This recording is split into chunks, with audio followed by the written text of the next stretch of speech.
I think one of the biggest challenges in America is people don't know who grows their own food. Very often it's not the food, it's the distance from the food to the table. We just get back as close to the soil as we can get. That's the secret. This has been a long-standing problem, and unfortunately it's gotten a lot worse in the last 70 years on an already bad decline. I think a lot of people are really familiar with the gut microbiome, but not in soil health and soil microbiome. All life begins in soil. Soil is not just dirt, but it's an active, breathing organism. And like you said, what we eat, what that eats matters. And so food, it's not just about being unprocessed and unrefined. It actually has to be grown from the right building blocks. It starts with the soil, and it starts with mineral nutrient density. What is it specifically that's in mineral salt that allows it to be a good fertilizer? The extra minerals? It is, yes. We need to bring the minerals back into the food. I think the majority of America had hypertension or some kind of cardiovascular issue. First thing they do was stop taking salt. Does low salt necessarily mean heart healthy? It does not, no. If you're doing all the right things to change your diet, you need to...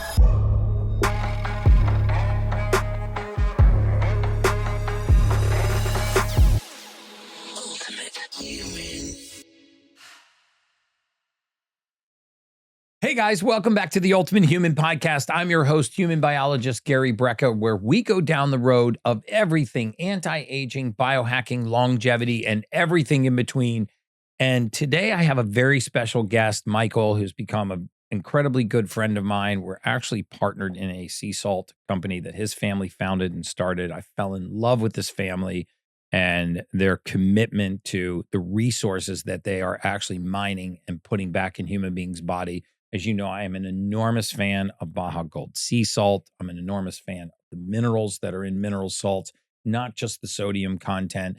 But today we're going to take a diversion into how this kind of agriculture can restore life to the soil. You know, Bobby Kennedy talks a lot about it's not seed to table, it's really soil to table.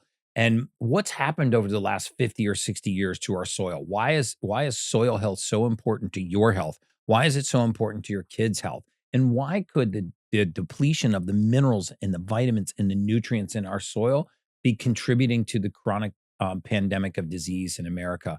So we're really going to explore how if we got back to the soil, to the roots, we would really restore the nutrient density to our food, our microbiome, to our animals, to our plants that we're consuming. Because the truth is, we're not what we eat, or what we eat eats, or what we eat grows in. Does that sound accurate, Michael? Absolutely, you nailed it. Yes, yeah. Yes, fantastic. And I'm so excited to have you today. I'm a big fan of your family. You know, I've gotten to know your mom and dad and your brother very well, and you know, the mission of your family with Baja Gold Sea Salt and Sea Agri Solutions. And you know, I want to take a little diversion. You know, my audience is probably pretty familiar with your mineral salt because I talk about it all the time and I use it all the time. But, you know, I think the side of the business that a lot of people are not familiar with is your, you know, commitment to soil health. Yes. And your Sea Agri and C90 solutions. Can we just talk a little bit about soil health? Because, you know, we were at dinner last night. And you were talking about the soil microbiome. And I think a lot of people are really familiar with the gut microbiome, but talk a little bit about soil health and soil microbiome. Absolutely. So all life begins in soil. Soil is actually the biggest living organism that you can think of on the entire planet.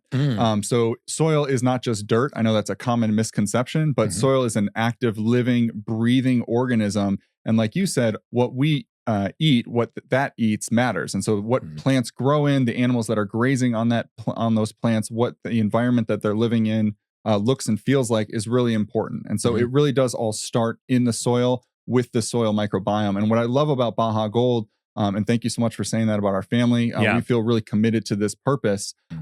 It starts with the soil, and it starts with mineral nutrient density. And we have origins actually with a doctor who worked in soil health back in the 40s and 50s. And so that is where all of this started from. Wow. You know, I read a soil lineage study. I published it months ago. I didn't publish it. I put it on my social media months ago. And I'm going to misquote it, but essentially it was looking at the nutrient density of spinach, broccoli, cabbage. There were several vegetables that they chose between 1945 and 2018. And the depletion in the mineral content and the nutrient density, even in some of these organic produce items, was astounding to me. And you realize that they've got to get these nutrients from somewhere. I mean, obviously plants photosynthesize, they get light from the sun and they turn that into energy and they grow, but really they get the nutrient density from the soil. They do, yes. Yeah. And how you treat that soil, your farming techniques, fertilization, how you manage that soil really matters, and it really impacts the overall health of the soil. And so you mentioned 1945.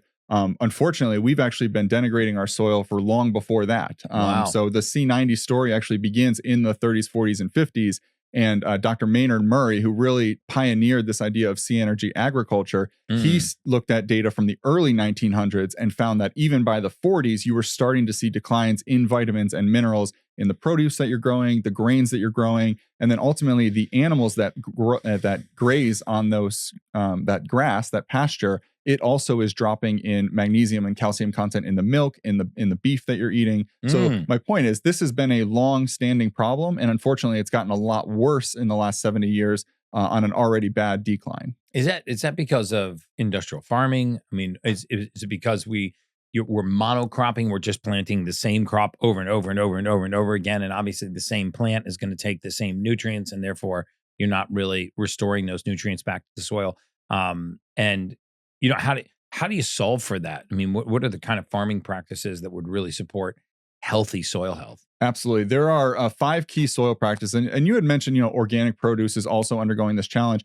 There are... the study that I published was organic produce. Organic, exactly. And so consumers do their best to try and understand, okay, I should buy organic. I should consume organic. Organic doesn't necessarily refer to the entirety of how you manage your soil and how you grow things. It really just refers to the inputs or the fertilizers and the way that you maybe fertilize what you're growing. So there's a whole other world about how you treat your soil, what you think about from a 5 and 10 year plan perspective. So there's wonderful work in this space by a gentleman named Gabe Brown and others in the regenerative ag industry. But there's 5 key soil health practices. Okay. So just quickly, the first one is you want to minimize disturbance of the soil. So for many, many centuries, there's been, or decades rather, there's been heavy tillage, which is this idea of like removing the entirety of the topsoil to plant the next season's crop. And so you actually remove a lot of the healthy When you say tissue. remove it, don't we just kind of turn it over, or do they actually Well, you may, that's fair. You may really just be turning it over. But what you're doing is breaking all those bonds and connections for the bacteria and the fungi that live within that soil. So you're heavily disrupting the life.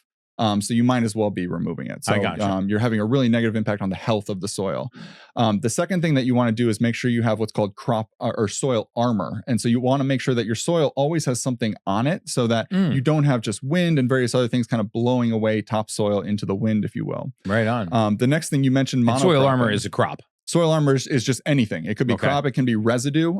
So instead of, once you maybe harvest your crop, instead of fully removing the remaining corn stalks or something like that, you want to leave some of that on your land there. Wow. A good example of this is, the American lawn, right? Everyone wants to blow their leaves away and kind of have that pristine American lawn. In the fall, it's actually pretty beneficial to leave the leaves on your soil and on your grass over the winter period, because they kind of start to compost and help support the soil life. I know it's not as pretty, right? But that is beneficial from a soil microbiome standpoint. Yeah. And okay, so now number 3 is what? So number 3, what you want to do is have diversity. So you mentioned monocropping. So it's really important not to continually mine out of the soil the same minerals and trace elements. So when you grow something, you're essentially mining the soil for minerals and vitamins, right? When you grow produce, when you grow grains, when you grow grass, you're pulling and extracting things out of that soil. If you're not allowing that soil to kind of experience different extractions, if you will, and different types of root growth and bacterial interactions, you go down this path of soil degradation. So number 3 is going to be diversity in what you're growing. So at the most basic level, this can be just alternating between crops on a seasonal basis. But then you also want to be working in like cover crops as well. And so that's the 4th principle actually, is going to be always having living roots in the soil. Wow. So you want to make sure that you don't just, have your seasonal summer harvest and then let the soil be dormant, because that bacteria lives in a symbiotic relationship with what's growing. So you want living roots in the soil interacting with those enzymes, that fungi, and that bacteria, so that maybe that is not your cash crop, if you will, but it's called a cover crop so that you're benefiting the soil microbiome for the next season. That's wild. You know, I grew up, and I want to hear the fifth one in a second, but I grew up on a farm. It was a tobacco farm in Southern Maryland, and my parents owned the center 12 acres, and so they just leased it out to a farmer. So when my dad was in the Navy, my mom was a flight attendant. We didn't farm the land, but we leased the land to a farmer, and then that had hundreds of acres of tobacco. But one of the things they did was they grew soy, winter wheat, corn, and tobacco. Perfect. And so sometimes in the winter, the fields would just be completely covered in winter wheat. And there's actually a point where the winter wheat looked amazing. It looked like a beautiful golf course. Yeah. It's like 2 weeks long, and then it looked like crap again. But I do remember as a kid, because I cut tobacco as a kid. I never chewed it or smoked it or anything like that. But I cut green tobacco, which, by the way, is the hardest labor you'll ever do in your life.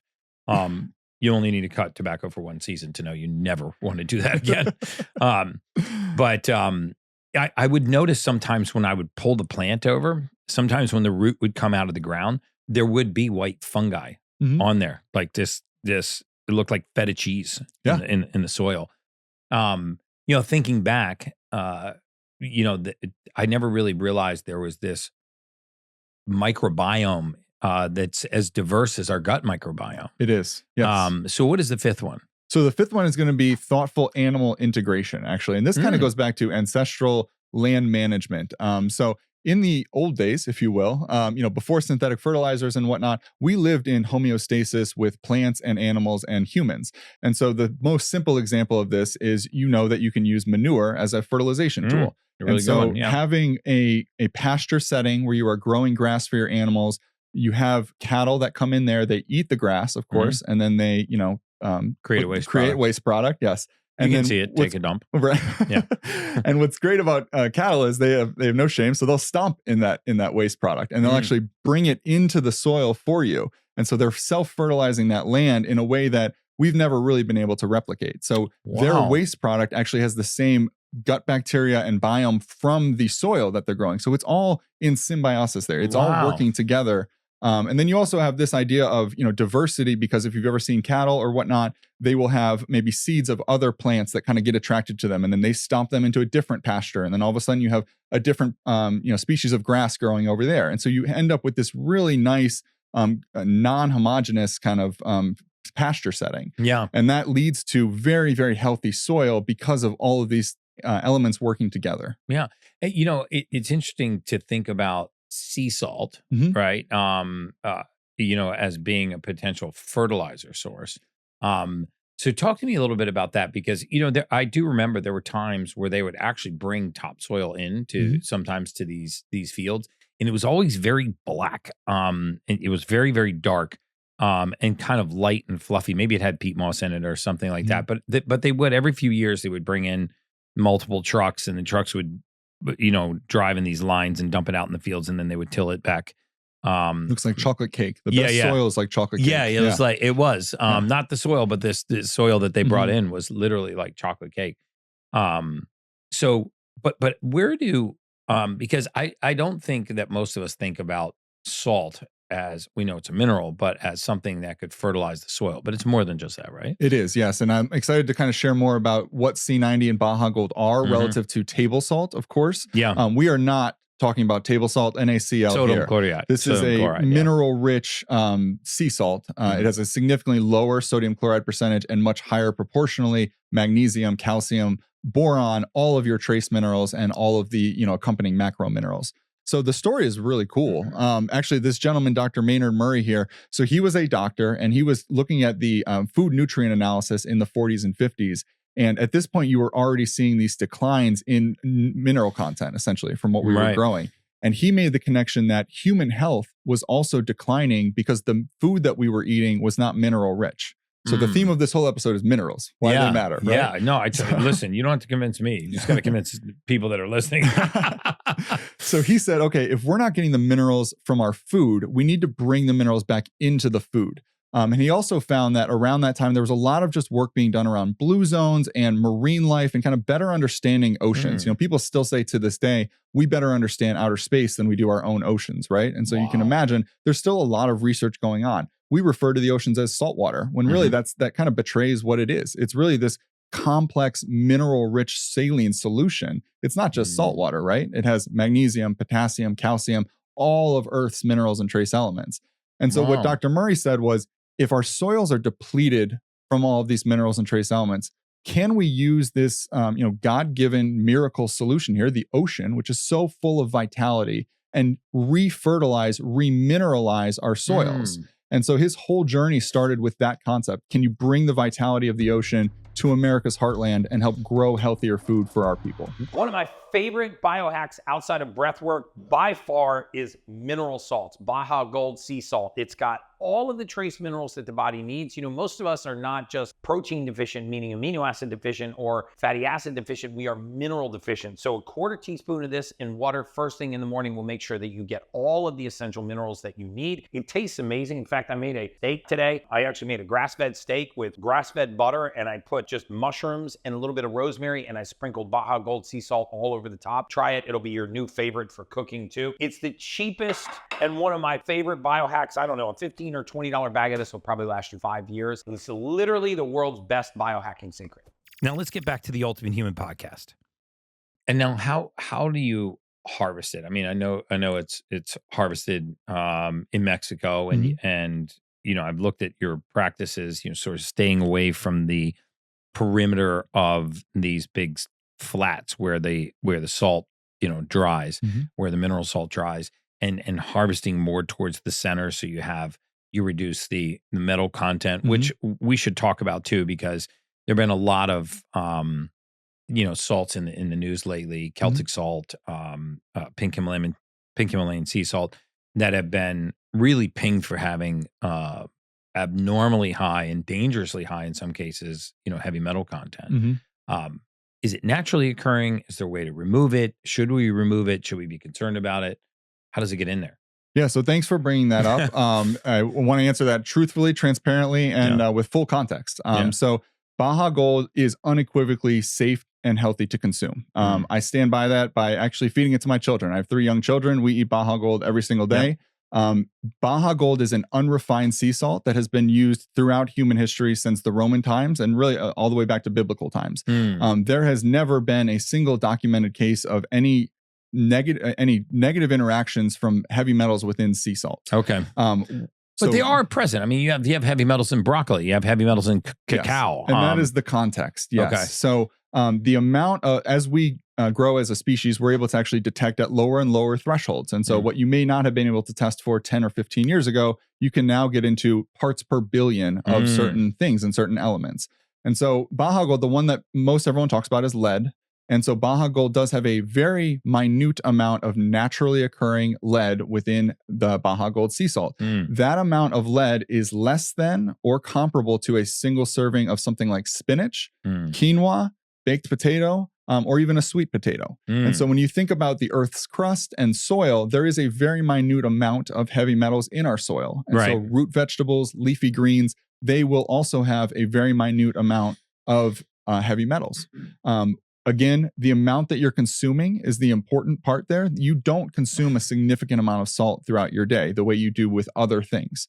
So it's really important to look at not just the quote unquote percentage or the parts per billion, but the actual amount consumed in micrograms, for instance. Yeah. We also methylate heavy metals. I think people struggle to understand that.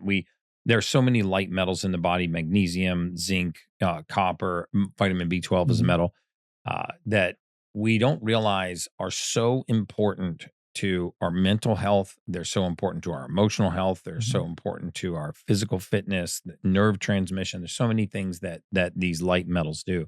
As soon as you say heavy metals like mercury, lead, arsenic, palladium, when you get into the heavy metals, the reason why these metals are heavier is because they're heavier on the periodic table, but they also take longer for the body to metabolize. So really, in that case, the dosage is determining the poison because you don't want to overdose on these, or you want to take such minute amounts, as you're saying, parts per billion, that your body can slowly methylate those and out of the body, and they're not overwhelmed. But how does the salt become so mineral dense? Is it because you're harvesting it from the bottom of the ocean? Like, how does it become so mineral rich? So a couple of years ago, I had to become a real salt expert. So I've studied a lot about how people created salt all the way back to the Roman times. So people have been looking for ways to create salt. Salt has been such a critical part of the human race. Before refrigeration, salt was the main form of storage and preserving foods. So it was absolutely critical up until like the last 200 years or so as like an actual functional part of people's lives. There's also a lot of evidence that the amount of salt that was consumed by the human populace before the invention of processed foods and sugar was possibly 5 to 10x as high as it is today. So the human body actually needs and can benefit in certain instances from pretty heavy salt intake when you're consuming a whole food diet and we don't have other processed items within your kind of your body, if you will. I was actually listening to the podcast with Steven, I believe is his name, the other day, and he made the interesting point about seed oils and alcohol and how there's such a proliferation of seed oils in our guts these days that actually we can consume less alcohol. And so that's an interesting way of, okay, if there's other quote unquote poisons or bad things, that actually throws off the ability to consume and benefit from more healthy natural things, if that makes sense. So yeah, that makes a lot of sense. So C90 is our agriculture brand, and our Baja Gold is of course our human health and wellness brand. And so we have this spot in the Baja Peninsula. So the Baja Peninsula is on the western part of the North American continent. And we use the Sea of Cortez ocean water. So the Sea of Cortez is a very clean, pristine body of water. And this was actually selected by Dr. Murray because he did a couple of years, maybe up to a decade of ocean water research. And he was really focused on improving the health of the human populace. And he said, I will, if you've ever been in logistics, Dr. Murray is a smart guy. He said, I'll never change the world if I have to ship liquid containers of ocean water from Florida or wherever into the middle of Illinois. It's not going to work. It just doesn't work. You can't get enough ocean water. It's too expensive. And so he said, I need to find a way to concentrate this down to a sea salt that maintains as much of the minerals and trace elements as possible. And so he identified 5 key factors where you would have the most mineral rich sea salt. And so the first is you start with a mineral rich body of water. The Sea of Cortez has elevated mineral levels. So it's a very rich, clean, mineral rich body of water. The second is that you want a location where either currently or previously there was a freshwater connection point into that body of water. So you almost create more of a brackish water. Yeah, an estuary. Exactly. Yeah. So we had the Colorado River for millennia would run into the Sea of Cortez. And now it was dammed off about 100, 150 years ago. But for many millennia, you brought the minerals from the Rocky Mountains down into the Sea of Cortez. Oh, wow. So you had this mineral soup kind of occurring there. You also have the San Andreas fault line, which runs directly underneath, of course, California, but then the Sea of Cortez. And within that, you have these geothermal vents that push up these rare earth elements. So you have even more uniqueness with the mineral composition of that water. And then lastly, you want to, of course, be in an area without industry or pollution. And then you want to ideally be in an area where you can produce consistent mineral salt year round. And so that means your weather patterns have to be appropriate and your heat. So essentially, it's very hot, very arid year round, very minimal humidity. So you're really just in perfect conditions to produce this salt year round. Wow. Does it occur when the water recedes and it dries? Is that what happens? Is there a time of year where the salt flats at the bottom of the ocean, they're exposed to the sun? And is that when you harvest them? So we actually are about 12 miles inland off of the actual Sea of Cortez. And so that's important because the lunar tides will bring the water about 12 miles inland. And we have constructed, essentially dug out these retention ponds, we call them, or salt flats. And so the tide brings the water in, it fills up the salt flats. This happens about 4 times per year. And then over a period of 4 to 6 weeks, the salt will dehydrate out to those beautiful sea salt crystals. And then you can harvest them. So. I was telling someone the other day, I said, you realize that if your blood pressure was so high right this moment that you called 911, when they got on site, the first thing they would do is they would actually bag you with saline. It's not water, it's saline. Yeah, it's not water. And when you're so dehydrated that you need intravenous fluid, the first fluid they give you is a saline IV. I mean, when I was racing triathlons, whenever somebody, we called it bonking, would bonk and end up on the side of the road, usually what would happen is they would get severe cramps first, and that would make them stop. But if they were, a more accomplished athlete, they could push themselves into that real threshold of dehydration and mineral depletion. And sometimes they wouldn't even put these people on a gurney or anything. The paramedic would pull up on a motorcycle and hook a saline line up right there. So I think there's a lot of misconceptions around salt, that sodium is just dehydrating, that it raises your blood pressure, that it dries out your skin, all of these things, when I believe that the reality is different, especially when you talk about mineral salts. Yes. Am I right? Salt is the electricity of life. All living things need salt. All living things very likely need more salt than what is currently recommended. And that goes for the soil, through the animals, and all the way to human beings. Yeah. I also have been studying methylation pathways, and the number of times that key minerals are required in these pathways is mind-numbing. And I've always tried to put forward the notion that the majority of humanity is not as sick or diseased or as pathological as we think we are. We are nutrient deficient. And I think one of the most overlooked, because it's rarely talked about, are actual minerals. People know what potassium, magnesium, and sodium are, right? Because those are the big ones. It's in every electrolyte drink. But when you get into the boron, manganese, molybdenum, silica, the ones that are, I guess, less sexy for the trace minerals. Yeah, the trace minerals. Those are equally as important. And the realization for me several months ago that even eating organic, that it's very difficult, if not almost impossible, to get your mineral content into the optimal range. Yes. Yep. And so talk a little bit. But it doesn't need to be that way. Yeah, no, it definitely doesn't. Look, I say all the time, and I won't hide it. I mean, I think Baja Gold is probably my favorite and least expensive biohack. I mean, I don't know, $15, $20 bag of that will last you years. I mean, it's really, and you can get all the minerals that you need. What was astounding to me is that we're also using mineral salt to restore soil health. So what else is in the salt besides sodium? Obviously, sodium chloride. What else is in the salt that just makes it so viable for restoring the soil? Of course. So it is God's building plan. It's the entire periodic table of elements in a consistent proportional balance to really feed your enzymes, your bacteria, and your fungi in your soil microbiome. So you had mentioned kind of the trace minerals. They are critically important to soil health.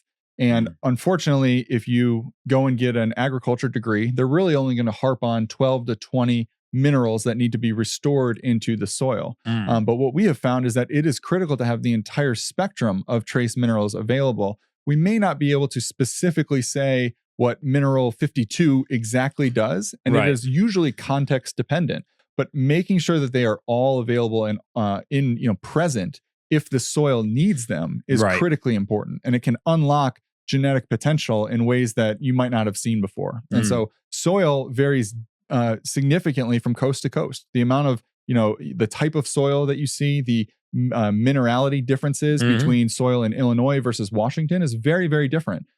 So what C90 does is actually allows you to provide a full spectrum of minerals and trace elements and allow that soil to kind of work through what it needs, context dependent, to unlock its most perfect self, if that makes sense. Wow.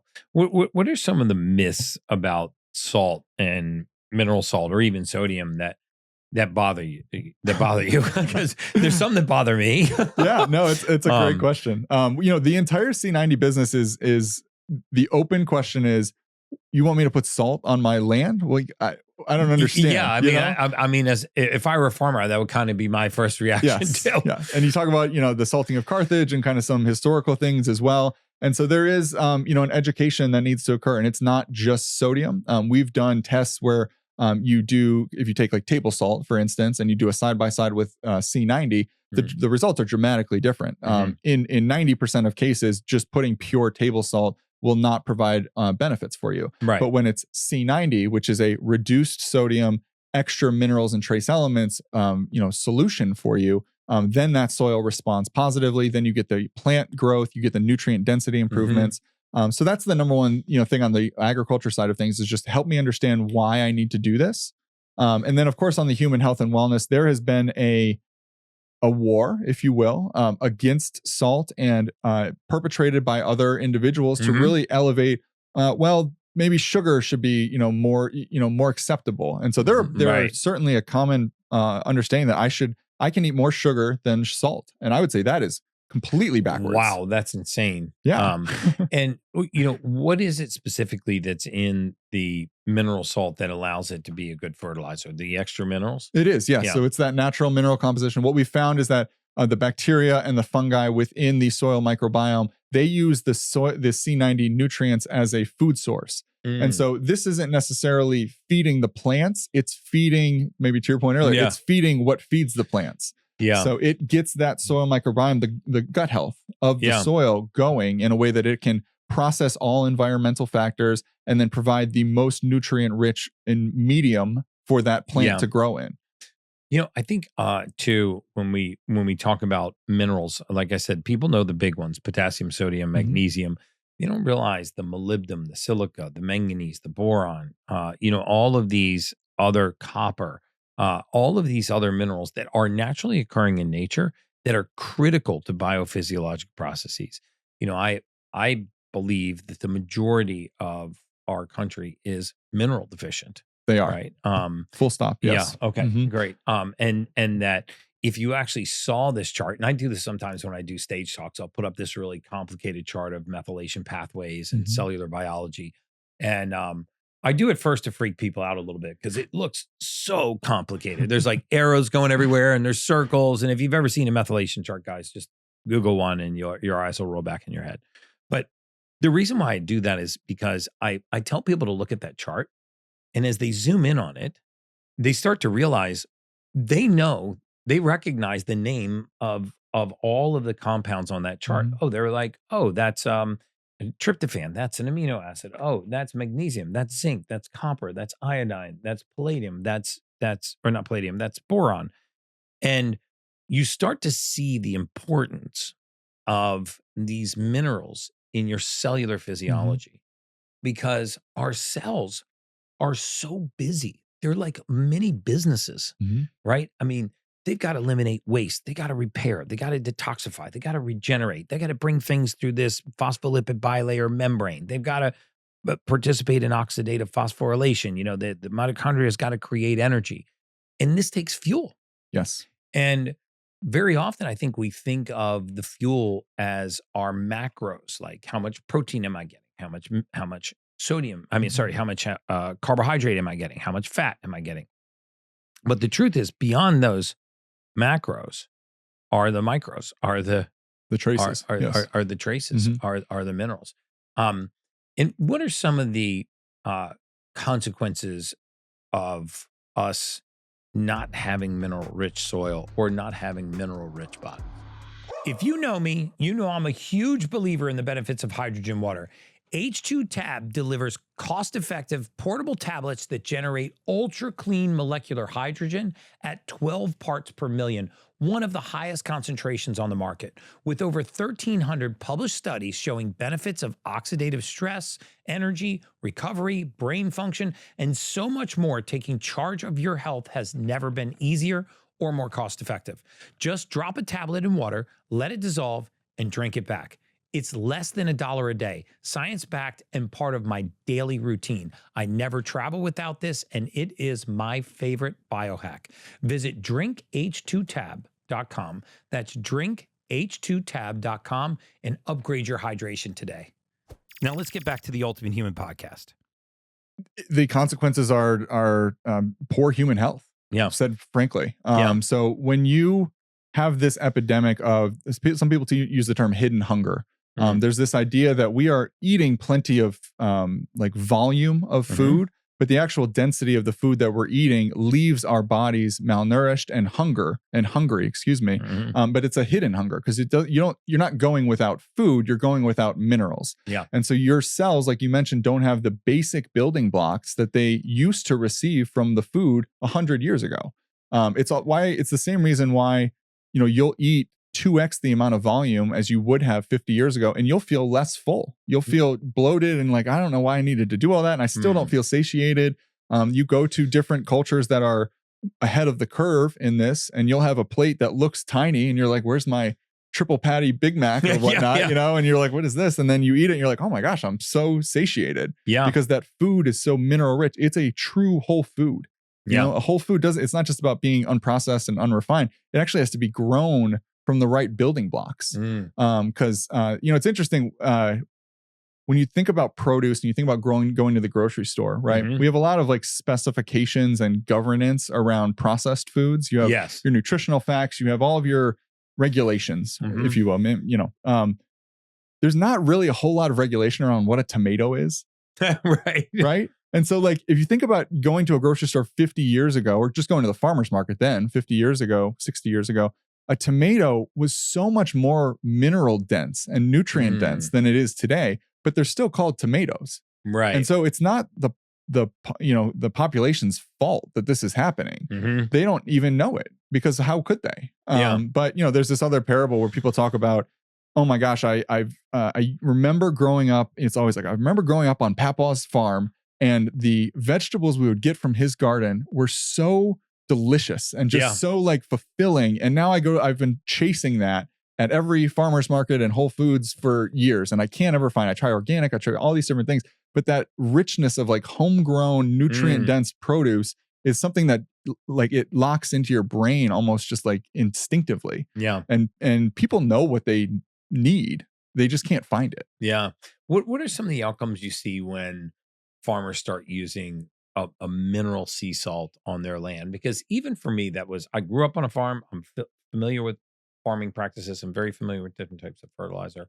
Actually, where our fluoride comes from is that fluorosilicic acid that's being discarded from phosphate fertilizer production. But what are some of the outcomes that farmers experience when they actually just start to put mineral-rich sea salt into their soil? Absolutely. So most farmers are businesses. So number one, we're going to help your business from an overall, you know, economic perspective. So if you look at your net inputs, right, you can in most cases, you can reduce a lot of your synthetic fertilizers.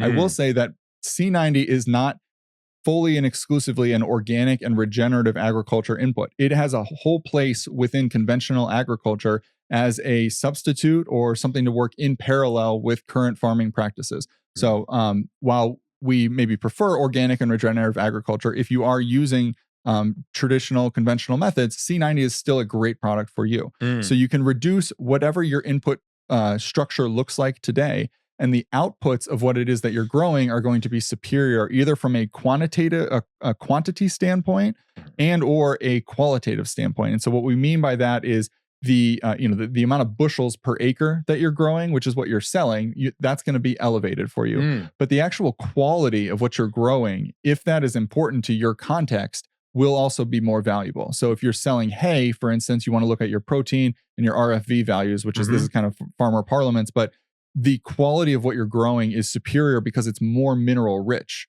And so you might be able to sell that at a higher price, for instance. Or if you're feeding that to your animals, and I want to talk animals kind of in a second, the animals benefit from that. So they benefit from mineral dense, exactly rich produce. Yes. I totally agree with you. It must be frustrating that you hear a lot about salt not being heart healthy. Salt raises blood pressure. Even though, I talk about this all the time. If your blood pressure was so high that you called 911, the first thing they would do when they got there is they would bag you with saline. And sometimes they'll actually just squeeze it in to try to rapidly to lower your blood pressure. And I think the majority of America, if probably the majority of people listening or watching this podcast, would say, my father or grandfather was, had hypertension or had some kind of cardiovascular issue. And the first thing they told him to do was stop taking salt. Yes. And I mean, can you speak on that a little bit? I mean, does low salt necessarily mean heart healthy? It does not, no. And there has been a significant amount of research in this space from qualified individuals. And we can post that maybe in the show notes of I'd love to. I'll link it in the show notes for sure. But the amount of definitive research that says low salt is better for your heart is virtually nil. It is very context dependent. And in general, I think it's safe to say, in general, if you are following a exercise protocol and eating healthy and you're practicing healthy lifestyles, the amount of salt that your body not only could benefit from, but really needs is going to be much higher than what the recommended level is. So Right. today, I think the recommended level for sodium is about 2,000 milligrams per day, 2,000 to 2,300 milligrams per day. There's research that would show, again, if you're a healthy, active individual, you should be closer to that 4,000 to 6,000 Wow. milligrams of sodium per day to help keep everything moving. Again, salt is electricity. So it provides the electricity for your cells. If you are eating a mineral salt as well, then you're getting that magnesium. They talk about the sodium potassium pump and that connection. And so you have that added potassium to help your hydration and your overall cellular, processes. Okay. So no, we believe that, again, everyone's context is individualized and they need to speak with a nutritionist and their doctor. But in most cases, the idea that lower salt is a healthier option, we would disagree with that. I would totally disagree with that too. I take this mixture every morning when I get in the sauna, and I'll put Baja Gold sea salt.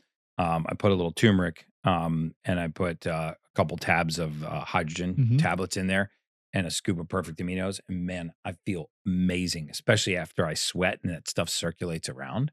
I mean, I can actually feel the minerals like going into my body, like legit feel it. Yeah.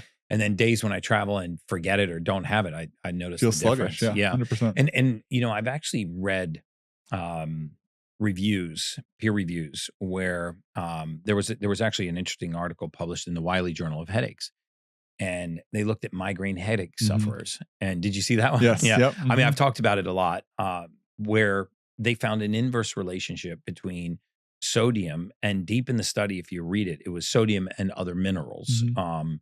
And highlighted the difference between mineral salt and just table salt, iodized table salt, because I want to make it clear we're just not talking about iodized table salt.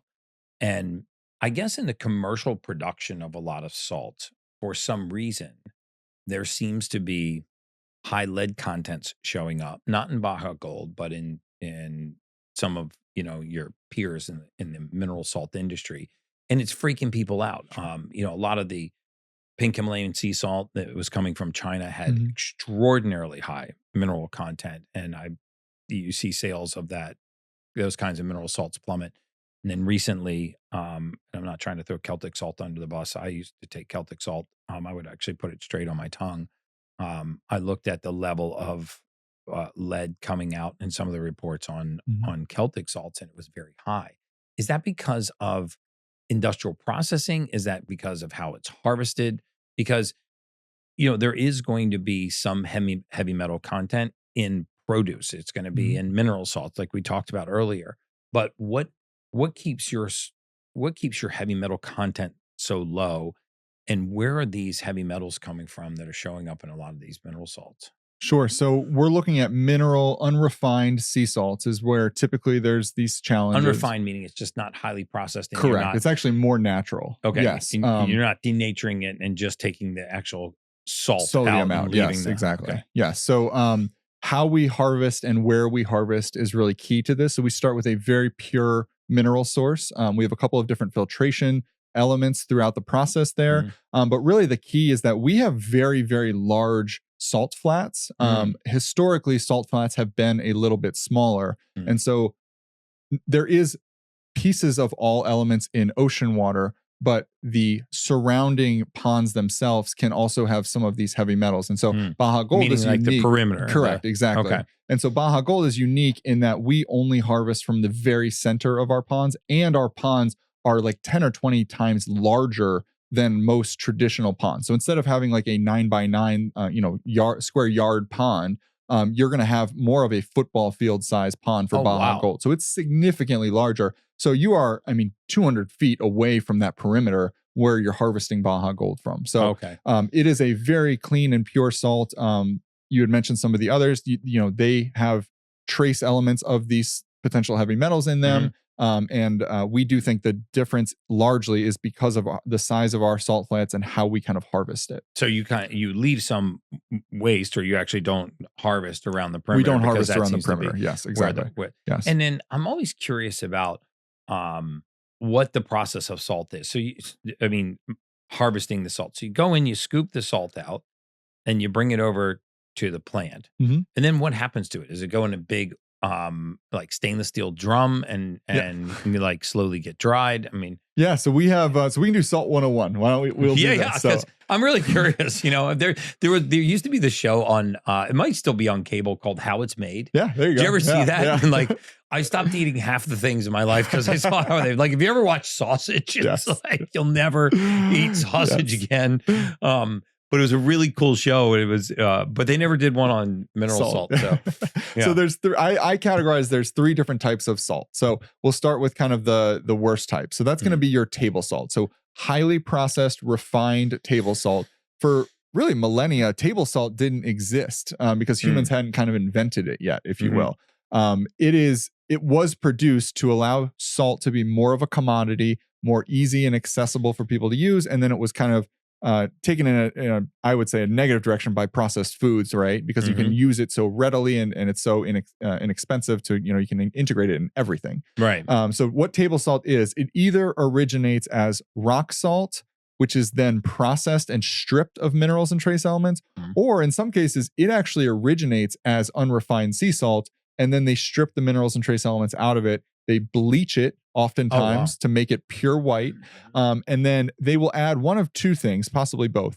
In the, I want to say the 30s and 40s, there was a goiter challenge in America because we had a severe iodine deficiency as a country.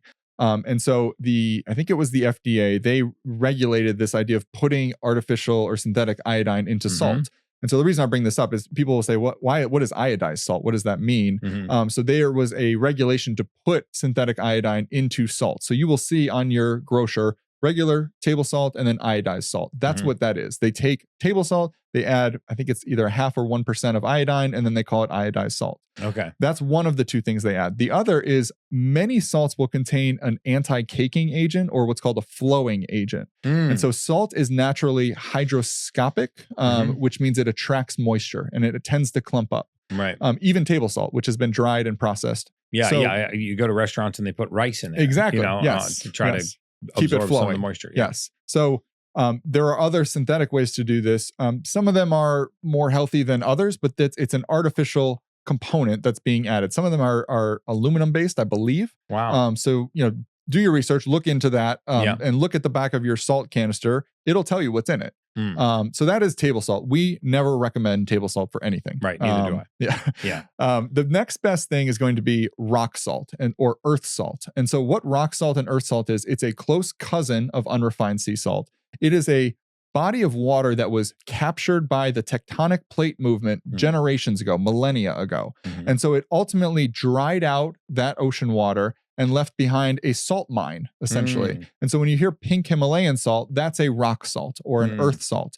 There was a body of water in Pakistan that was free flowing at one point in time. The plates moved around it, the mountains moved around it. We're talking eons here, right? And captured that body of water. And over time, it dries out and it leaves behind salt. What's interesting is these are deposits that are thousands and thousands of years old. There is some interaction with the soil and the earth around it. And so pink Himalayan salt is pink because of the excess iron it has absorbed over generations. And so that's not necessarily a bad thing or a good thing. It just is why it is pink. Now, that indication also shows you that there's other imbalances in pink salt. So you're going to have different levels of magnesium and potassium and all of your trace minerals versus an unrefined sea salt. So that's pink Himalayan. There's Redmond is in America. Same concept. It's an underground salt mine. Okay. So then the best category is unrefined sea salt. This is heritage style salt creation, free flowing ocean water into a salt basin or a salt flat that you exclusively let the sun dehydrate, preserving all of your minerals and trace elements, resulting in the lowest sodium chloride proportionally relative to your macros and traces. That's a Baja Gold.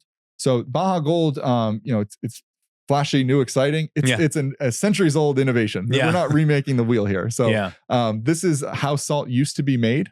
This is, if you take a rock and you pour some salt water on it at the beach, you let it sit in the sun, you're going to get some salt. Right. It's not all that dissimilar from what we do. Okay. We have a different location and different processes, but that's the same concept. So you mentioned from the salt flats to the facility, we bring the salt there, we do some screening for grain sizes, and then we bag it. That's it. There is no other processing. There's no additives ever. And it is a pure, clean, unrefined sea salt with all of the minerals intact. When it comes to healing, recovery, cognitive performance, or even hormone balance, peptides are one of the most powerful tools in human biology. I use them every single day, but not all peptides are created equal. That's why I partnered with Peptual, a company that's setting a new standard in peptide care. Their products are manufactured in an FDA-registered, CGMP-certified facility, shipped cold on dry ice to preserve the potency, and only available through a licensed telehealth provider. You'll even get a free telemedicine consult to make sure you're stacking the right ones for your goals. Head over to telehealth.peptual.com/ultimate. That's telehealth.peptual.com/ultimate and use code TUH10 for 10% off and get access to the same premium grade peptides that I trust with my own health. Now let's get back to the Ultimate Human podcast. How does, when we talk about hydration, it's interesting to talk about salt and hydration at the same time. We've known this in athletic performance for years that, athletes need higher amounts of salt when they're respiring. But, I've often used in clients of mine that have very high triglyceride levels, fat levels in their blood. I've very often used keto resets, what I call a 10-week ketogenic reset, putting somebody on a very clean keto diet so that they can begin to switch their fuel source from glucose to beta hydroxybutyrate over to a fat source. And when they do that, and their body metabolizes and begins to break down the triglyceride, the fat that's in their blood. And it's a really fast way to reduce triglycerides in the blood, kind of restore that balance. It was originally formulated for epilepsy, a lot of other benefits, but their sodium requirements go up by 4-fold. Interesting. And so can you talk a little bit about the reason why sodium and some of these minerals are so important in hydration? Absolutely. From a hydration standpoint, the first thing we talk about, you mentioned athletes, is perspiration. So we are constantly, even sitting here, we are perspiring out minute levels of sodium and of all of your minerals and trace elements. So you are perspiring them out, so you need to replenish them. And so that's why it's not enough to just drink water. You need to make sure that you're getting all of those electrolytes as well.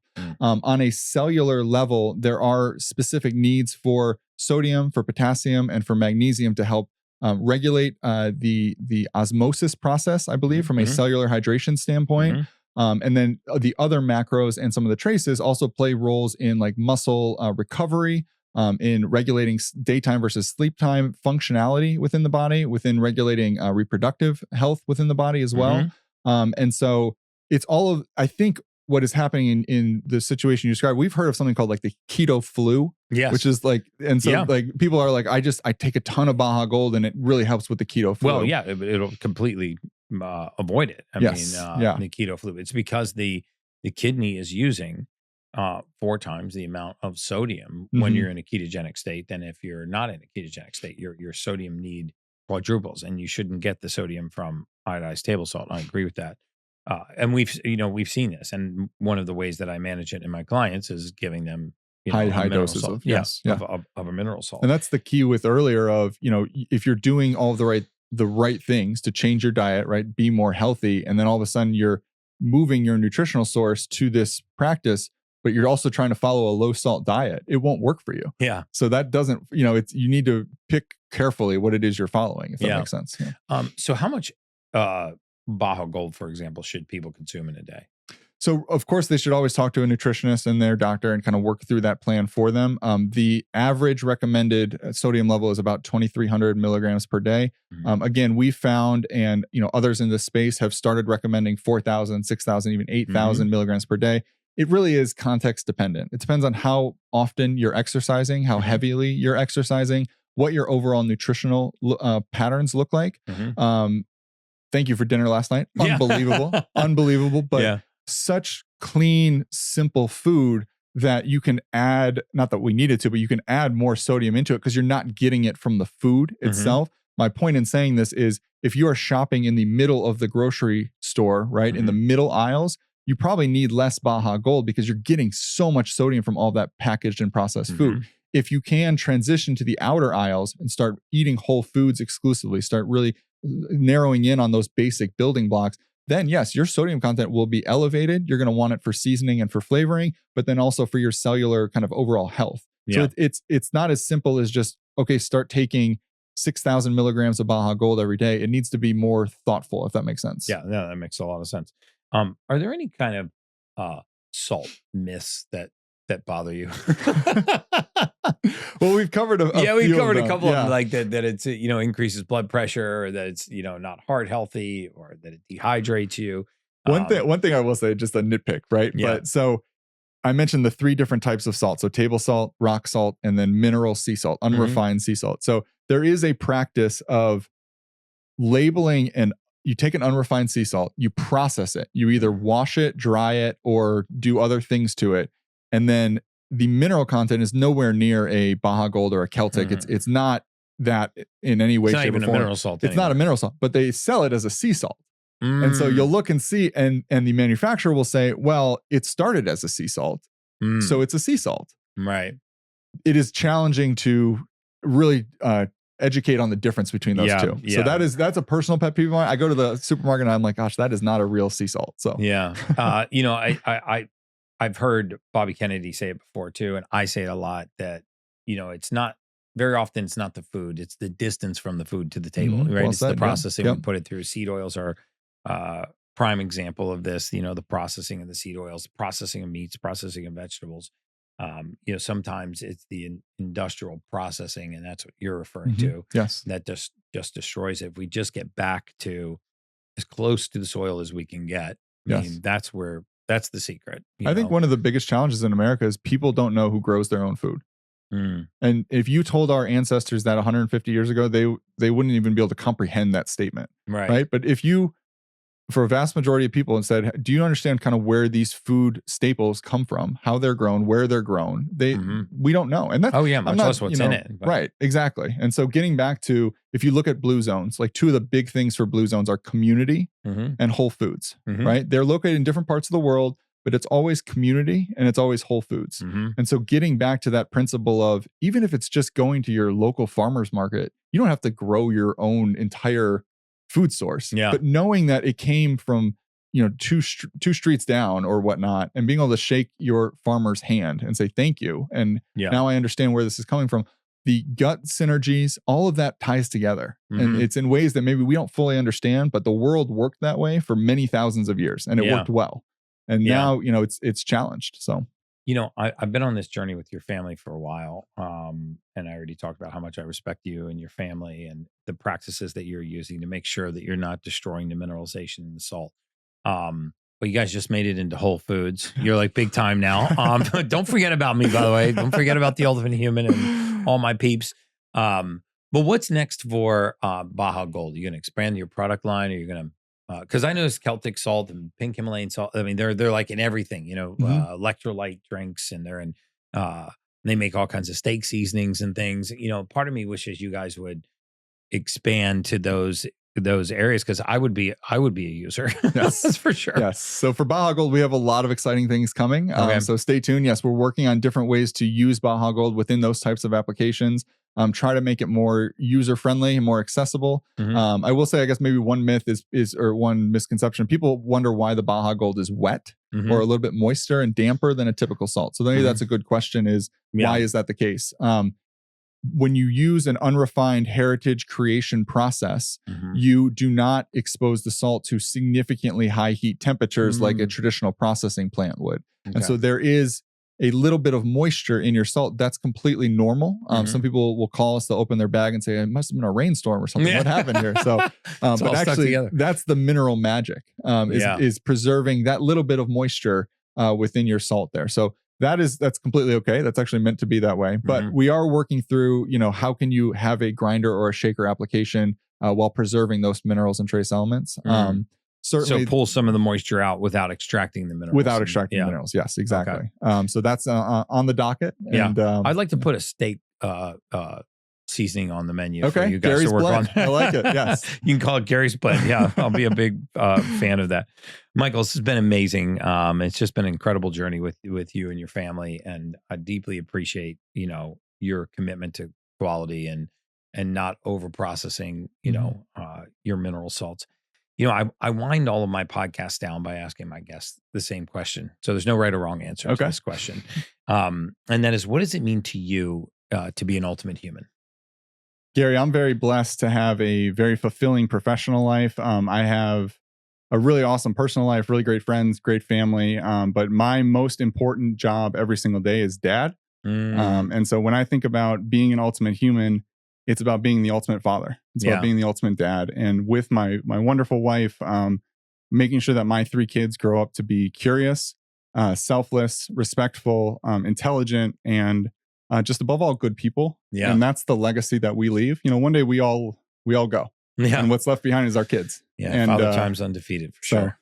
So, for me, being the ultimate human is being the ultimate father. That's amazing, man. Well, I let my VIP community know that you were coming on the podcast, so they've got some questions for you. So after the cameras go off, we'll go into my VIP room. We'll answer their questions. If you're interested in becoming one of my ultimate human VIPs, the community that I really pour myself into, you can just go over to theultimatehuman.com/VIP. It's $97 a month. I promise you that I provide $97 a month in value. You'll get private podcasts in there, access to me and to group questions, and we do all kinds of challenges. And it's just such an amazing community that we built. So go check out the Ultimate Human VIP. And until next time, that's just science.